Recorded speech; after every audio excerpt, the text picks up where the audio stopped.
एक दफ़ा का जिक्र है कि एक जंगल में एक बंदर और बली रहते थे। दोनों में गहरी दोस्ती थी, लेकिन दोनों की फितरत में बहुत फ़र्क था। बंदर शरारती और चालाक था, जबकि बली खामोश और समझदार। एक दिन दोनों ने एक अनोखा वाक़या देखा, जिससे उनकी दोस्ती की हकीकत सामने आई।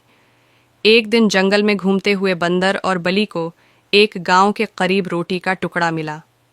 वो दोनों भूखे थे, इसलिए फैसला किया कि रोटी को बराबर बराबर बांट लेंगे। लेकिन बंदर ने चालाकी से कहा, बली बहन, क्यों ना हम किसी समझदार जानवर से मदद लें ताकि वो हमारे लिए रोटी को बराबर कर दे। बली, जो बंदर पर एतमाद करती थी, मान गई। बंदर ने चालाकी से कहा कि वो खुद मनस जाएगा। बली को कोई एतराज़ न था। बंदर ने रोटी को 2 हिस्सों में तोड़ा, लेकिन जानबूझकर एक टुकड़ा दूसरे से बड़ा रखा। फिर कहने लगा, ये तो बराबर नहीं है, मुझे थोड़ा बड़ा टुकड़ा खाना पड़ेगा ताकि दोनों बराबर हो जाएं। उसने बड़े टुकड़े में से एक काट कर खा लिया, लेकिन अब दूसरा टुकड़ा बड़ा नजर आने लगा।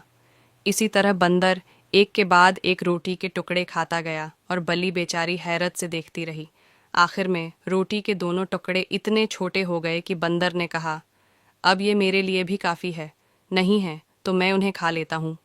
सब बल्ली को तब समझ आई कि बंदर ने अपनी चालाकी से उसे धोखा दिया। वो नाराज हुई और कहने लगी, दोस्ती के नाम पर तुमने मेरे साथ धोखा किया। अब से मैं अपनी भूख खुद मिटाऊंगी और तुम पर कभी एतमाद नहीं करूंगी।